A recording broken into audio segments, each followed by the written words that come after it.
Every June, the best of world dance comes to San Francisco for the annual San Francisco Ethnic Dance Festival. And this year, well, it's about a lot of countries, but it's especially about classic Indian dance. Here with us tonight is Usha Srinivasan of the San Francisco Ethnic Dance Festival. Yes, thank you so much for having me. Good to be here. Thank you.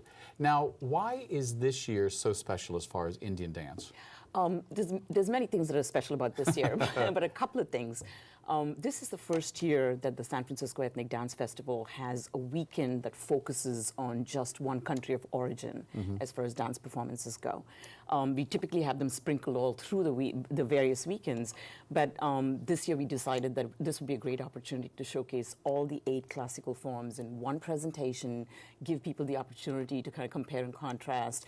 A lot of people know about Indian dance as Bollywood. They may know about a few of the classical forms, but they don't know that there's actually 8 of them. So this is unique, and we're hoping that if this model is successful, that we'll be able to replicate it with other countries. Now, besides Indian dance, there are how many countries showcased in the Ethnic Dance Festival? In this year's festival, there's 17 countries, 28 groups, 300 artists showcased in the festival over a period of 3 weekends.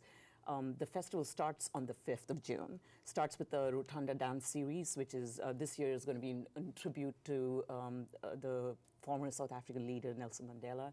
We'll have several panels and workshops, and then we have 3 weekends at the Yerba Buena Center. The first weekend is going to be dedicated to Indian classical dance, but then we have all the others. We have Peru, we have Bali, Okinawa, you name it. We have so many countries and cultures represented. Well, I have a bunch of questions I want to ask you, but I think for our viewers, what we'd like to do first is we're going to take a look at some of just the incredible dancers, but also the variety. I don't think a lot of people realize just how much world dance comes to the stage here in San Francisco. Let's take a look. Yes.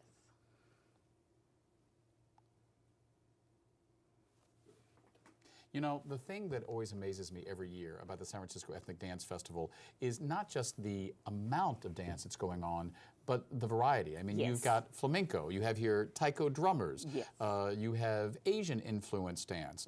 You have, I think one year there were cloggers, which is a very old-fashioned North American type of dance. Absolutely. It's dances really from Africa, dances from Asia, dances here from Spain. Yeah, it is fabulous. And the other thing, David, that people don't realize is that the quality of performances here is absolutely of the greatest level.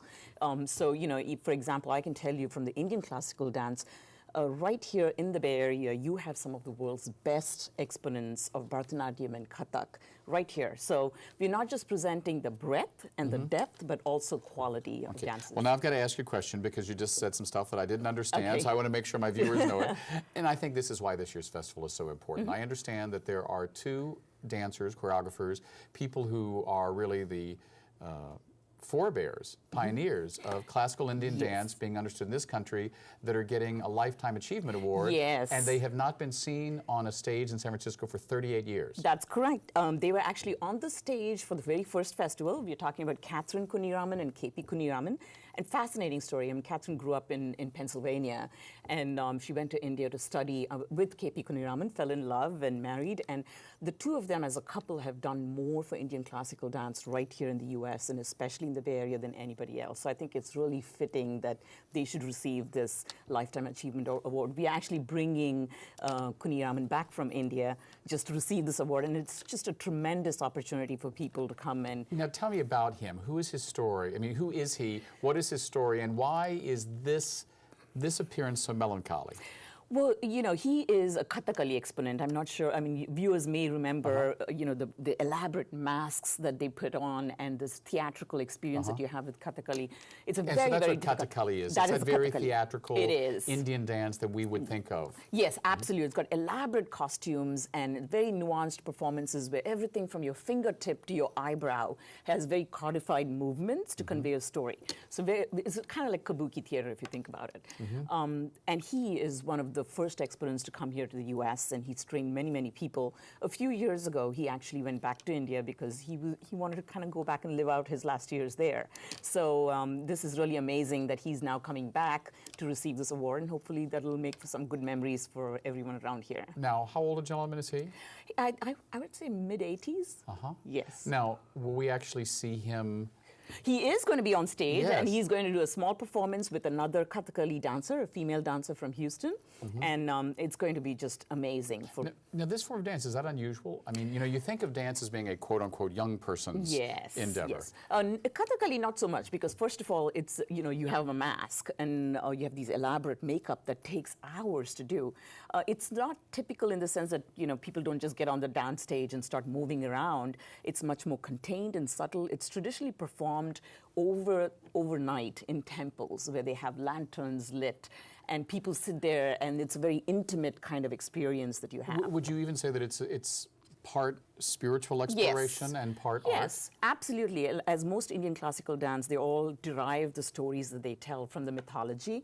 And this particular art form has very specific stories from from either Ramayana or Mahabharata, the epics that it tells. They take one scene and depict it in the most utmost detail. Now, this particular artist, whose name again is? Kunni Raman. My understanding is that he gets so into character that he actually sleeps in his makeup, and then you don't disturb him before he goes on. You don't, because it takes hours to put that on, and if he's doing 2 performances, he's going to stay in that. They actually have people dedicated to just carrying these big costumes with bustles and putting them on. There's also a very interesting story that Catherine told of Kunni Raman.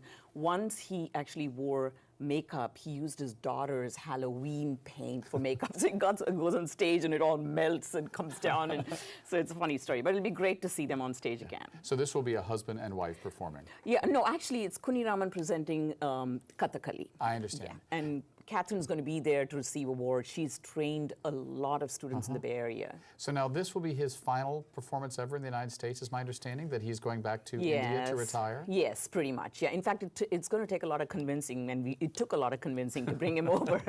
He doesn't travel very well. He's quite happy in Chennai in southern India. He lives in a community with other artists. So, but I think it's really a testament to the San Francisco Ethnic Dance Festival that they're able to convince him to come back, because it is such a prestigious stage. Now, for 4 weekends in June this year, I think 5 weekends altogether, late May into June, there will be more dance going on the stages of Yerba Buena Center for the Arts than probably all year combined. Yes. Do you think, though, it has been difficult for the Ethnic Dance Festival to convince some people who say, well, this isn't really dance, this is just folklore? Oh, well, I don't think so. I think when you think about it, we've had this uninterrupted, 36-year tradition. So, and every year we've been successful. They've packed the auditoriums. I think we live in a very unique area where people, certainly the ones that really enjoy the Bollywood or the more contemporary kinds of dance, there's many opportunities for them to enjoy it. But this is the only one in all of the United States. Yes. Actually, this is a very unique festival. And we have people coming from all around, not just Northern California, but all over, because this is so unique. And then, of course, we have the universities where the dance departments obviously, pay great interest and attention to this. I think this is a fabulous venue and truly unique. And this is the first time that the 8 forms from India will be presented on a single stage anywhere outside India. So I think the Ethnic Dance Festival really has achieved something here. Yeah. And we hope it'll continue to do that with other cultures. Now, for over almost 40 years, this has been going on. How many different countries' work has been showcased? I believe it's over 60. I mean, it may be closer to 70, but I think it's somewhere between 60 and 70. And this year we have 17 or 18 countries represented. Every year it changes because they go through an audition process, and sometimes people don't audition from certain cultures. And over the years, I think we have somewhere between 60 and 70 countries that have been represented. Now, one of the other things that's special about this year's festival is it is actually opening in San Francisco City Hall. Talk to me a little bit about the Under the Rotunda series. Yeah, so the first weekend, which is June 5th, is the kickoff, and we have this performance, which is part of the Rotunda Dance series. And it's a free performance open to anybody, and it's going to be a tribute to Nelson Mandela. So that would be really something that I'm sure a lot of people will find very poignant and meaningful this year. Followed by 3 weekends of performances at the Yerba Buena Center. Fabulous venue. And so we have the first weekend, which is dedicated to Indian classical dance, has the Lifetime Achievement Award, followed by 2 other weekends where it's going to be more of the classical format. Many different cultures, like I said, are represented. All fantastic performances. I was at the audition and blown away. I mean, the panelists must have had a really hard time narrowing down, to 60 slots. So. Now, what was it that drew you to the Ethnic Dance Festival? Are you a former dancer, or you just love watching the spectacle? I actually am a dancer myself. Yes. Not by profession. I just trained in Bharatanatyam, and I debuted with my daughter, who's 9 years old. And she was 9 when we debuted. She's 11 now. And so this is a great way for me to connect to my roots, and as well, connect to my daughter, keep her connected to our roots. But one thing that really struck me is, even in India, where I grew up, you don't see quite the same diversity in any one geographic location as you see here in San Francisco. This is our home now, and to me, it is meaningful to connect with other cultures through dance. Everybody has some form of dance tradition, some of them more ancient than others. India certainly has many ancient traditions, but I think we all have this common language, which is dance is poetry in motion. Right? I want my daughter to be exposed to all these different things, and who knows, come up with a style that's all her own, collaborate with other artists. This is truly exciting. So you're educating the next generation of leadership for the San Francisco Ethnic Dance Festival. That's exactly right. And I think this is a great opportunity for parents. You're not going to get this anywhere else, not anywhere in the U.S., to bring your kids to these performances. Well, thanks for being with us. We look forward to the San Francisco Ethnic Dance Festival this year. Next up, our conversation with Stuart Bussell and his production of Rat Girl, an eye on the alternative rock scene. We'll be right back.